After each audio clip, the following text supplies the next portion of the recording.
Bonjour à tous et bienvenue chez Locasmart. Je me trouve actuellement devant mon Dacia Jogger que je m'apprête à amener en carrosserie. La dernière fois, je ne sais pas si vous vous souvenez, dans une précédente vidéo, c'était au mois de mars, il y avait un fou qui m'était rentré dedans du côté de Clichy-Montfermeil et qui avait fait des dégâts sur mon véhicule. Donc je vais vous remontrer les dégâts déjà. Donc c'était ici à ce niveau-là, avant droite, déjà vous voyez cet impact là qu'il y avait, puis il n'y avait pas avant. Puis ensuite c'était au niveau de la carrosserie, arrière droite, c'est un petit peu léger, je sais pas si on va bien le voir ici, moi je sais pas trop où c'est, mais je sais que quelque part par là c'est rayé, ainsi que le garde-boue. Donc j'ai l'amené à la carrosserie la plus proche de chez moi, ça y est, l'assurance a enfin pris ses responsabilités, il m'a enfin donné l'accord de prise en charge. Et du coup je vais le déposer chez le carrossier le plus proche de chez moi, qui va faire donc ses réparations. Donc là, il n'est pas encore 8 h du matin. Je viens d'arriver à la carrosserie Serencar. C'est là-bas que je vais faire les réparations de mon véhicule, de mon Dacia Jogger.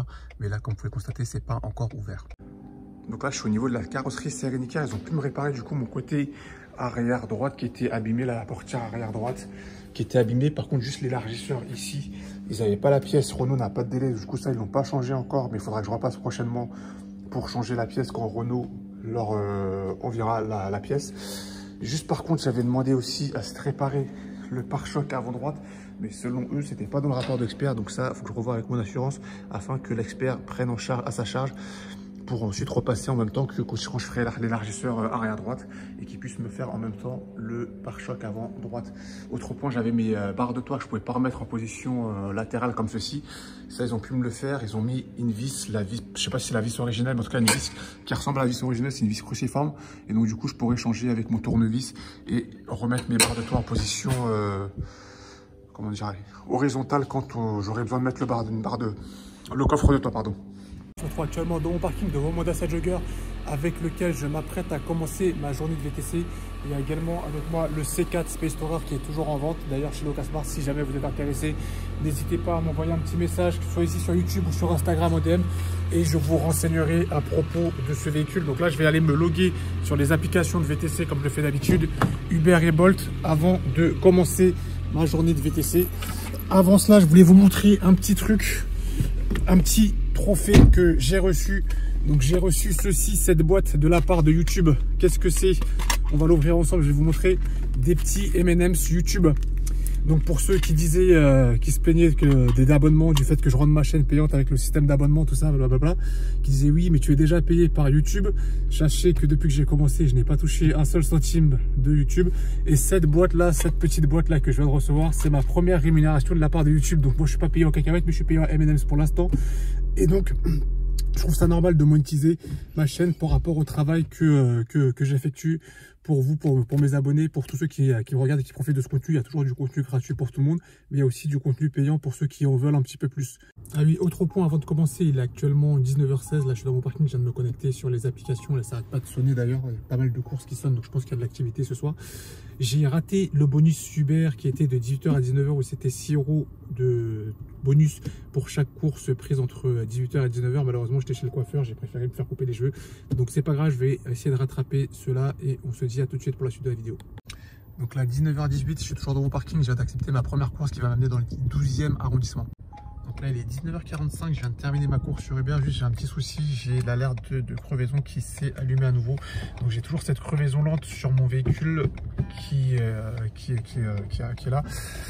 Et j'ai l'impression que le pneu se dégonfle de plus en plus vite. J'avais gonflé le pneu pas plus tard qu'hier et là j'ai vu que j'étais à 1,4 bar quand j'ai commencé ma course.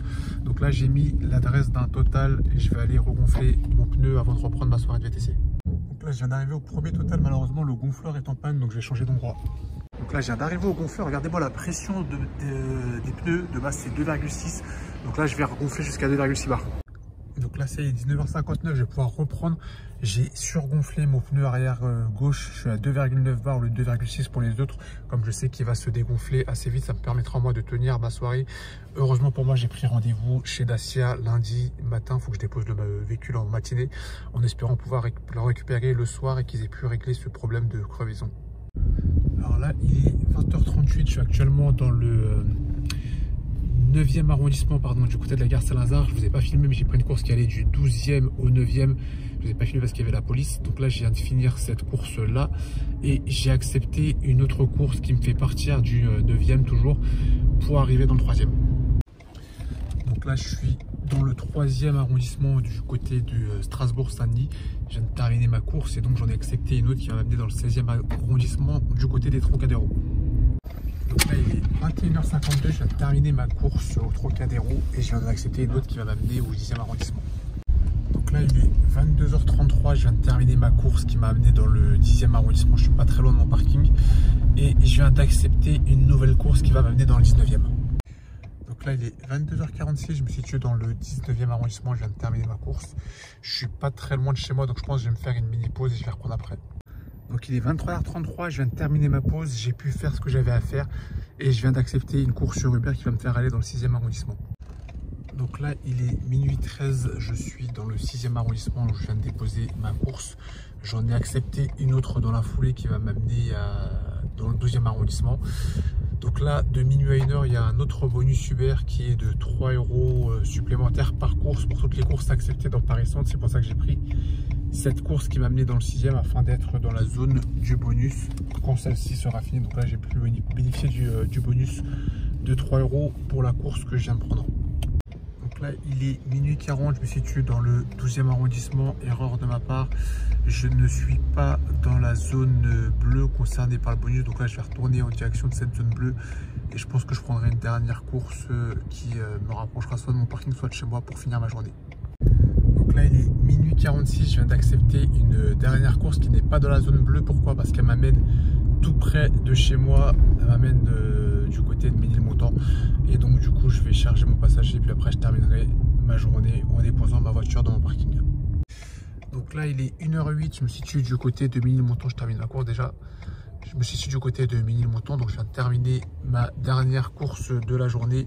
Là j'ai mis l'adresse de chez moi, donc je vais rentrer chez moi, j'en ai pour 12 minutes et je vous ferai le débrief une fois arrivé. Donc il est 1h19, je conclue donc ma journée de VTC. Je vais faire un point avec vous sur mon chiffre d'affaires de la journée. Donc 109 € réalisés en 9 courses effectuées. Je pourrais pas vous dire en combien de temps de connexion, sachant que j'ai fait pas mal de pauses, je me suis arrêté pas mal de fois. Mais en tout cas, j'ai pas beaucoup roulé, j'ai roulé quasiment 50 km, je dirais. Donc 50 km, 109 €. Donc si on croit à la logique, j'en suis à plus de 2 € du kilomètre. Donc j'ai pris des courses plutôt qualitatives. Donc maintenant, je vais passer au détail de mes courses et la suite de la vidéo sera réservée à mes abonnés. Donc mon ressenti de la soirée, ça y est, c'est le mois de septembre. Je trouve que la rentrée, ça y est, ça a bien repris les courses en termes de fréquence de course. Il y a pas mal de demandes, ça sonne souvent. C'est un petit peu comme avant la période estivale. Là, ça y est, ça reprend fort.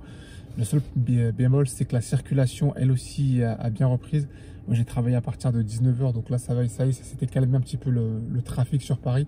Mais malgré tout, il y avait quand même pas mal de monde sur la route de 19 h à 21 h. Donc il y a quand même pas mal de propositions de courses si on veut rester que dans Paris. C'est possible, mais bon, après, il faut compter les temps de trajet qui sont assez longs. Donc c'est rentable en termes de taux au kilomètre. Mais par contre, en termes de taux horaire, c'est un petit peu moins rentable. Donc il faut savoir ce qu'on veut. Soit s'éloigner de Paris pour faire des longues distances, mais gagner plus. Soit rester dans Paris, faire des courtes distances, mais passer plus de temps à effectuer ces courtes distances. Donc au final, je trouve que ça aurait été une journée fin de soirée plutôt pas mal. J'espère que demain sera une aussi bonne journée. On verra bien. Donc ça sera tout pour moi pour cette vidéo. On se dit à la prochaine dans une prochaine vidéo. Et n'oubliez pas que le casse marque le malin. Salut l'équipe, ciao ciao.